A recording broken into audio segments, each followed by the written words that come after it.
Stay tuned to the Ask Dr. Ross podcast. It's created to give you info to succeed at college. Our hosts are highly qualified. Dr. Catherine Ross is a member of the University of Texas System's Academy of Distinguished Teachers. She's also a popular professor of 19th century English literature. Ask Dr. Ross is a community service of the University of Texas at Tyler. I'm here today with Dr. Colleen Swain, whose job it is to be, well, just tell us what your job is, Dr. Swain, because that will help us understand why you're one of our experts on artificial intelligence. Well, it's wonderful to be here, Dr. Ross. I will say that I would not call myself an expert in AI, but I am over curriculum and experiential learning at UT Tyler. And how do we think about that as we deal with AI in higher education? And this is not the first time we have talked about AI on this podcast. About 2 years ago, with our very first producer, Nathan, we did a session on it where he was, as a student, was really thrilled about it. I was sort of cautiously optimistic. And then in the meantime, AI has taken off. We wanted to add here that Dr. Swain and I and several other members of our administration recently participated in a year-long AI summit. Is that what we called it? It was put on by the American Association of Colleges and Universities, AAC&U. It's an organization that really is focused on how do we improve experiences that students have, that faculty have. How do we provide that resource? It's put on a number of really wonderful university teaching programs. And so the Special Institute this last year was all about AI, and they brought in specialists from all around the country, but also I think they had over 100 different universities. And Dr. Swain and I sat in on many of those episodes and came away dazzled in some cases, maybe a little more anxious in other cases. So do you have a big picture sense of what you think about AI now and how it may impact not just UT Tyler, but higher education in general, Dr. Swain? I think that AI is forcing us to change some of those staples that we always have had. Exams, writing papers is still important, but writing a paper to show that you know the content. It will also change, honestly, some of our practices as faculty. Already it's changing mine, I know. Absolutely. And I think what we'll see is we'll move away from this fear of what if the students are cheating. That has been around since there has been education. Since pencils. Yes, absolutely. And now faculty can really start thinking, okay, in the real world, if you need to know an answer to something, you could Google it, or you could use AI to find that response. And quite frankly, businesses, workplaces expect you to do that. So now faculty have this neat freedom because in some ways, it was testing you on the content that you're looking at. And now we get to think of assessments in ways that could be experiential, where you're doing something, or it could be where you're solving a scenario and you're using the knowledge that you have in this scenario. And if you do that well, that is not something that AI can generate. Before we get too much farther into this, I was going to ask you, Ashley, because you're our student voice here.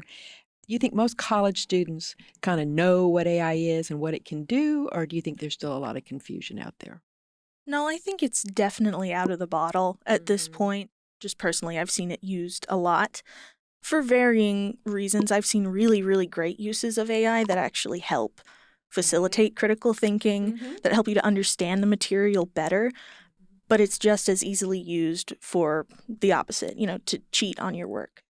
I think the phrase we've been using is cognitive offloading, letting it do your thinking for you. And, that's the worst use of it. Understanding how to use it ethically, how to use it, not just ethically, but efficaciously, so it is really to your benefit. Oftentimes, I will use AI to generate problem sets or quiz questions. But I always ask it to give me twice as many as I need because I don't like about half of them. And of the others that I do like, I'm almost always going to change them some. But it gets me started. It saves me some time in that way. I was able to, through the help of a colleague at another university who's done an intensive couple years of fellowship on AI, he taught me how to make an artificial intelligence teaching assistant for my students, where I load into it just the materials from my course, just like the names of the texts, the assignments I give, nothing outside. And it's very carefully controlled so everybody's privacy is protected. But it's ended up being a very useful tool for students. At 3 o'clock in the morning, they don't remember exactly what Dr. Ross said. Type in the teaching assistant and it'll tell you, oh, well, she said this. So there are things like that that are good. But right now, when everybody's tired at the end of the school year, I think a lot of people are using it in irresponsible ways or just rushing in and not finished with their work and trying to use it. That's a big, big problem. What are some of the more inventive ways you learned about from this institute, Dr. Swain, of using it? Because what we really want it to be is adding on to what we're teaching, not detracting from it. Right. It's taking the knowledge and transferring it to different situations, to a different novel. Do we see the same things?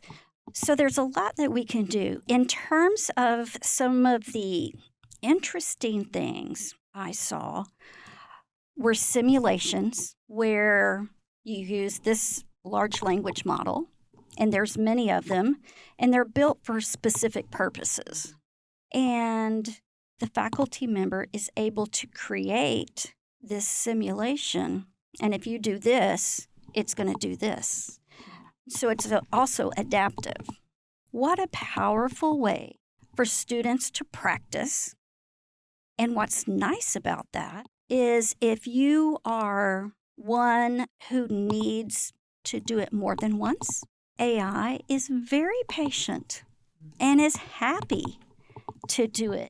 And will be very polite to you at nighttime, too. Yes. Yeah. Well, one of the things I was able to do, there are a lot of the novels I teach are now out of copyright, and you can load the whole document in there. And I was able to get my students to have conversations with characters in novels, because it goes how to go back in and sort of find a place where the character talked about that. Now, sometimes it wasn't nearly as interesting a conversation as I had hoped it was going to be, but it was a start. And my guess is that was about 2 years ago I was doing that. There's probably 18 different agents out there now that will be able to do that. Would you tell us a little bit about what you learned about agentic AI from this institute, Dr. Swain? Because that's something that is sort of still mysterious to me a little bit. Well, what we're looking at there is where AI takes on a persona that is helping or guiding. And actually making decisions. I think you teach it how to make certain decisions. If this happens, then do this. If that happens, then do that. Is that correct? Yes, where if you create your own, you're going to teach it, well, this is my style of writing. This is how I write. Make it sound more like me. So in that way, it becomes your agent. It speaks on your behalf. It can. For some, we might have an agent helping you deal with the problem. Well, it could be a relational problem. It could be an academic problem. So it could be teaching you, I just do not understand how to solve this kind of equation. I don't understand the process. I don't even know where to tell you I'm confused. And so as you respond, it's thinking about what you're doing and how to help you more. And what's also interesting is I heard a business professor who was teaching his students to make cold calls. And so he wrote a simulation to do that in an agentic format. So, it felt like a person. It would respond like a person. And they had to do it at least once with AI and record themselves. And one student, he said, is very introverted and shy, and this was going to be a huge challenge for her. And she came up and told him, I did this, and I think he said like 15 times. But the response kept changing because it's learning what she says. So it continues to, in a way, ramp up the difficulty of the questions being asked back. And then when she went to make her cold call, she was like, that was so easy. It's a way to practice. I love when I see faculty say, try to outdo AI.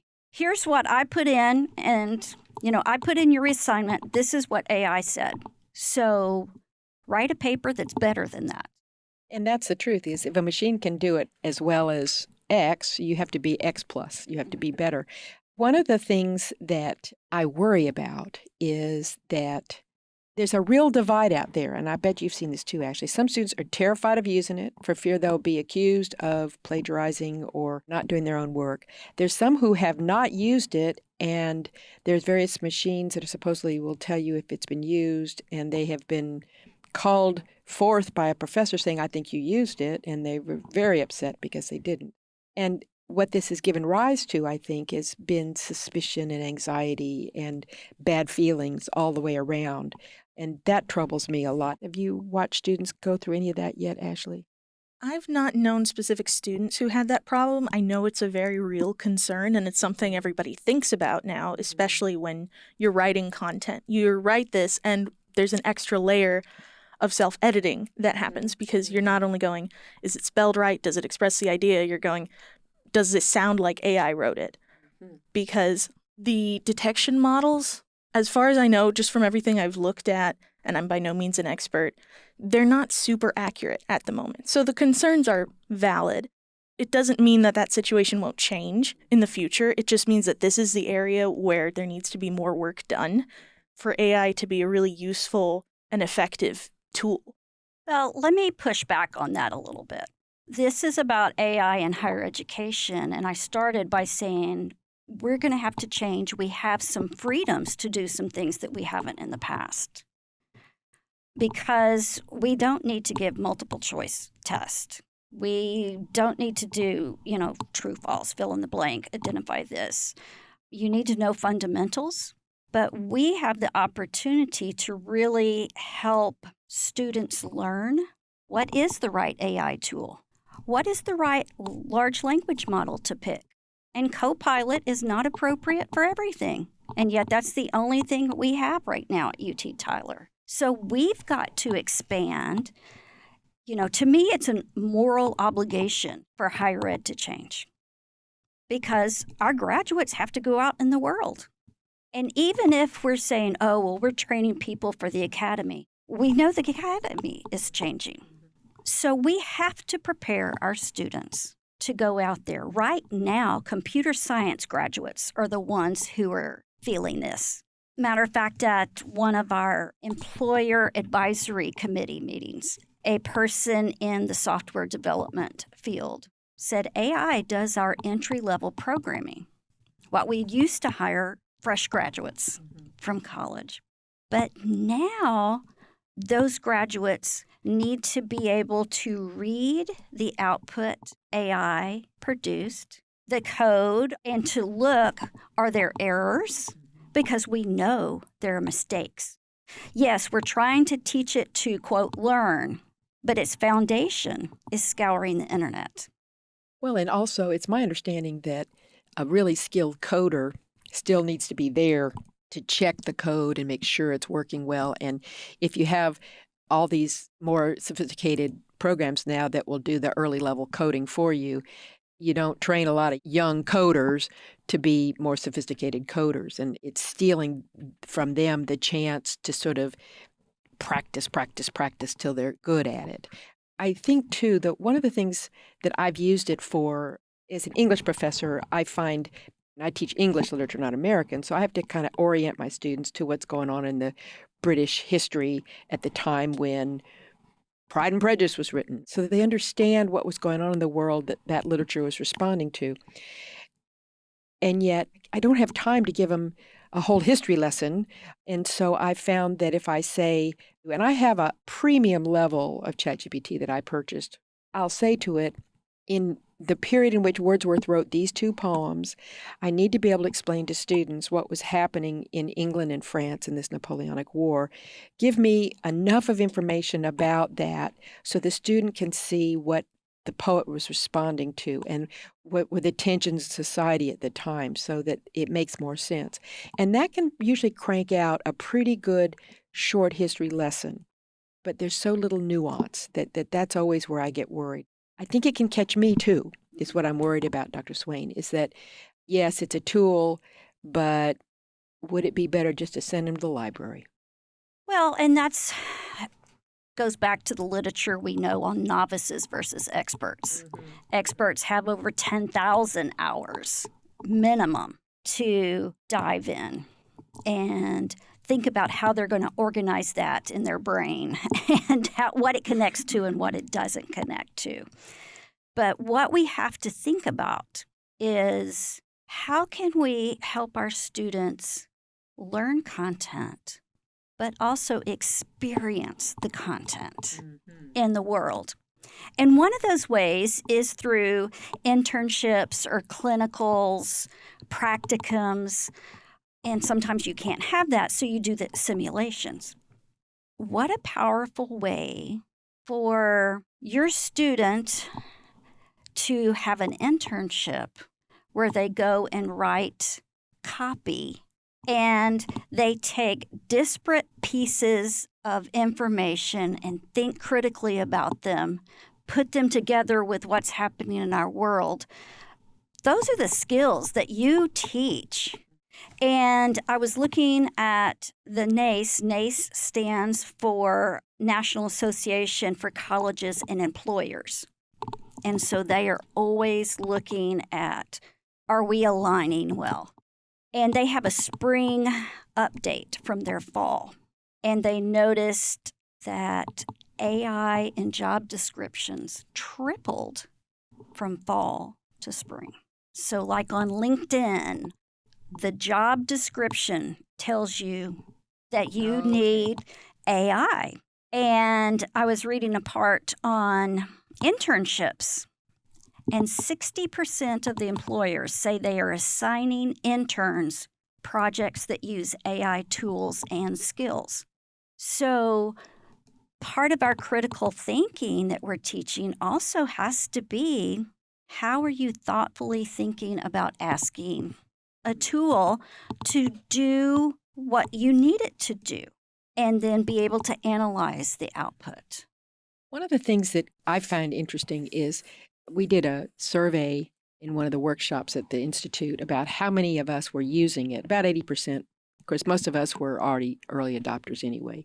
But then when they asked what percentage of your colleagues do you think are using it, it would drop really radically down to about 30 to 40%. And there's some folks that are really, really anti-AI, and I think that's unrealistic. Would you agree? Especially a lot of the basic and most accessible versions like ChatGPT, the free versions, they're just really advanced search engines. In a way, there's differences.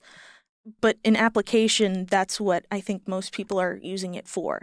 And the AI-generated results for even typing in something regular to the Google search engine right now, that's really what I think most people are using it for in their day-to-day life. And so it's kind of unrealistic to expect that to go away.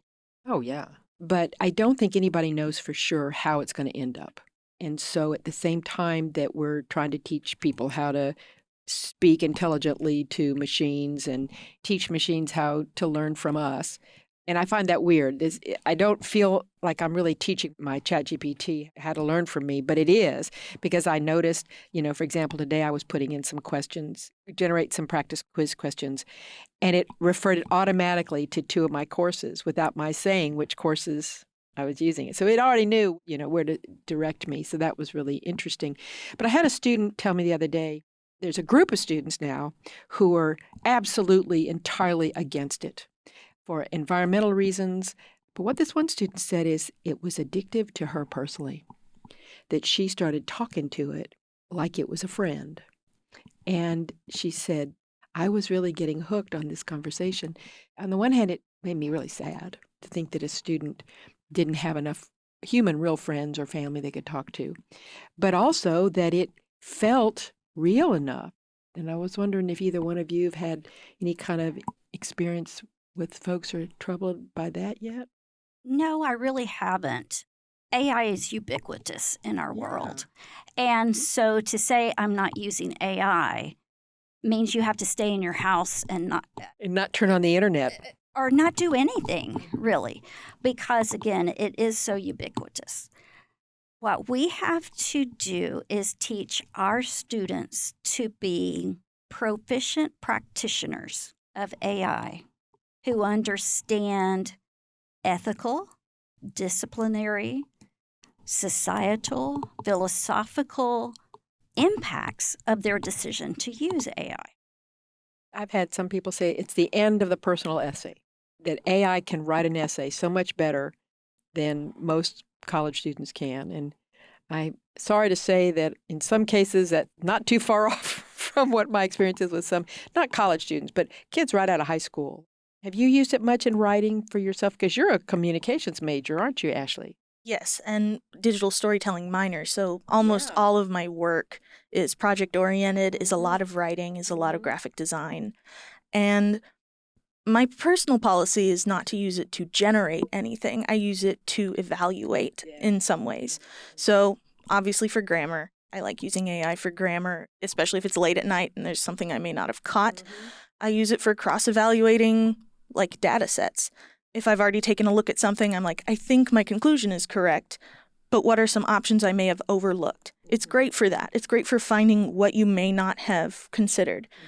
It may or may not give you some great suggestions about stuff that you hadn't thought about before, but at least you will have considered what are the other ways somebody could think about this problem. So I've used it in that aspect. I don't use it to produce any content. I've had people at other schools say that they're using it very, very effectively for keeping track of student data, collecting the kind of data we as universities need to have to see how well we're doing. So I think that there's a lot of ways that it might streamline the operation of universities. But I'm trying to think how I can be sure that my students understand the risks, because that's what worries me the most. What do you think? Well, if we were going to go back to what you mentioned earlier about the student who was talking to AI like it was her friend, I know that loneliness is at an all-time high for people my age. I know that's been a problem since social media became a thing. It was a problem before. It just got worse.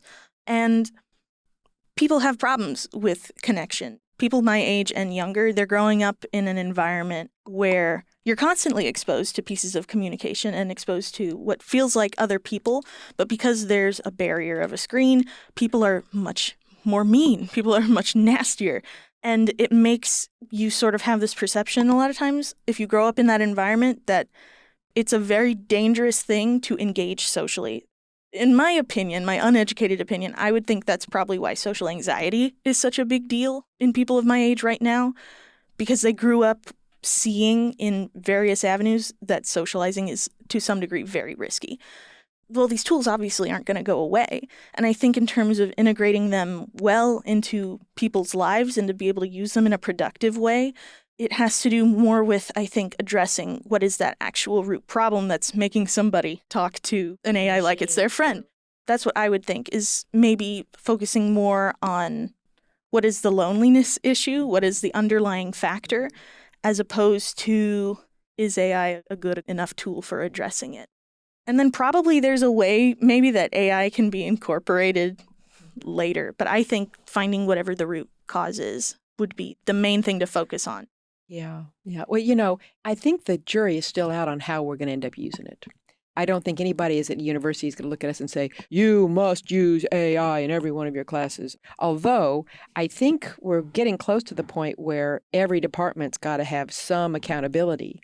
That, we have investigated how historians or mechanical engineers or accountants or computer engineers or English majors might, should, or should not use AI. And also we can't predict what it's going to do to the job market, can we? Well, we do know right now what skills employers are asking for. And that's to identify and use AI tools that are appropriate to the task so you don't pick the wrong thing. Develop effective AI prompts to elicit quality output. They're asking for job applicants to be able to analyze and revise AI output as needed. And then some of them, I would imagine these are most in the software industry, but are to develop AI tools to increase work productivity.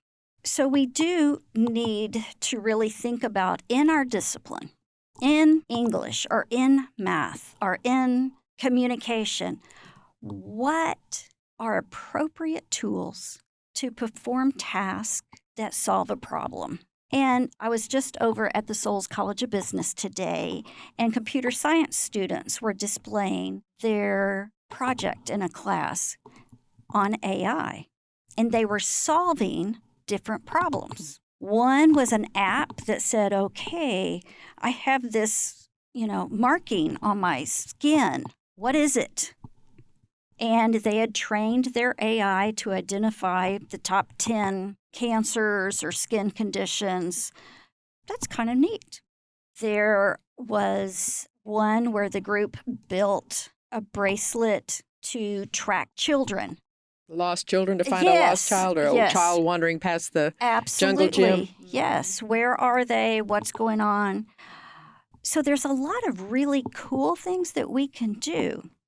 Part of it is our mindset. Are we approaching from a growth mindset as faculty and saying, yes, this is really different than what I grew up with, but what a neat opportunity for me to think about how can I use this tool to enable you to solve pressing problems in our discipline.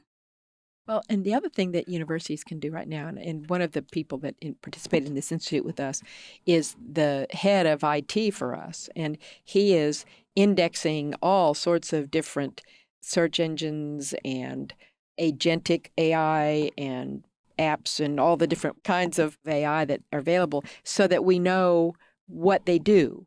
One of the things that was a very powerful statement that I heard one of the folks said at this conference, it used to be we were an economy of attention, where attention was the thing we were trying to always attract. Now it's going to be an economy of trust. And I thought, well, that's an interesting way of thinking about how this is going to start to change the world. Who do you trust? And, finally, I think one of our biggest jobs in college is teaching people how to have good judgment. Yes, and I think faculty can model that by saying, for this quiz, I ask AI to get me started. For this presentation, this part, AI was really helpful so that we are transparent, just like we ask you to be transparent with us on how you used AI. So I think a lot of that is about us saying, okay, we can do this.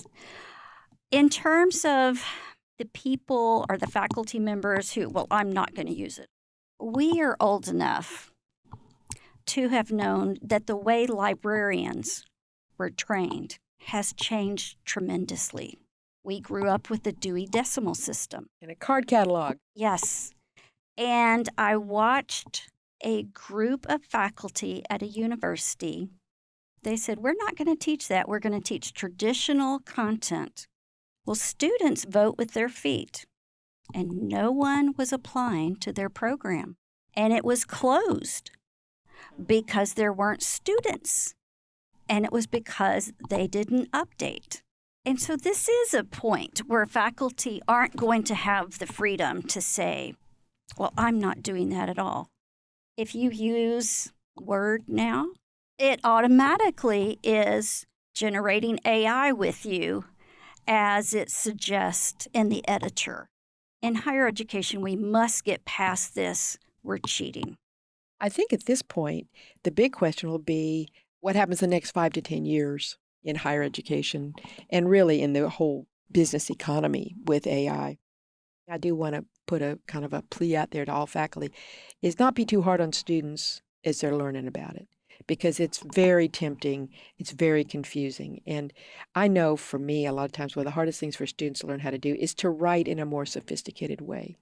And you plug in your idea and you say, AI, write this so Dr. Ross will like it. It'll make a pretty decent sounding essay. And I don't blame them for wanting me to like their writing, as long as it was their idea for starters. And so I try to wade in there and help them see where is it really theirs and where is their voice. And also to help them recognize that their own voice is a good one and that their own voice is more important than any machine and that we want them to learn how to use it. I had meant to ask you about this earlier. Could you tell us a little bit about what your responsibilities are as the Director for Experiential Learning? Is that the correct? Yeah, well, I oversee experiential learning, and we can get to knowledge in multiple ways. We learn in the classroom, but we also learn outside the classroom. But we tend to learn more by doing and being active. And this is going to be where we really look at what experiences are we providing students within their discipline to learn by doing. Now, we have a ton of this. As I mentioned earlier today, I was at a computer science showcase. Those students were they were trying to solve a real-world problem with the programming that they had learned and what they had learned about AI. And I think 2 weeks ago, I was out on the North Campus as the criminal justice students were exploring the crime scene that the faculty had put together. I went and got in the flight simulator where we teach nurses how to be A flight nurse? a flight nurse. And let me tell you, those places are really small. And, they make the helicopter shake and do all kinds of things. They have real world simulation. We have a great deal of this on campus. We don't document it well. We don't showcase that at UT Tyler, you are not just coming to take 2 tests a semester and go. We're working to get you to the end goal, which is always graduation, but hopefully you just don't graduate and do nothing. We want you to graduate and go make a difference in whatever way speaks to your why. Why are you here? I was talking with my students today. We were talking about looking back, what worked and what didn't work. And they almost always said it was when we talked with each other, when we did stuff and not just sitting there listening to the professor. I think that AI is going to challenge us in lots of other ways too, but one will be to make sure that we're giving people meaningful experiences. So, Ashley, are there other questions you have for our wonderful guest here?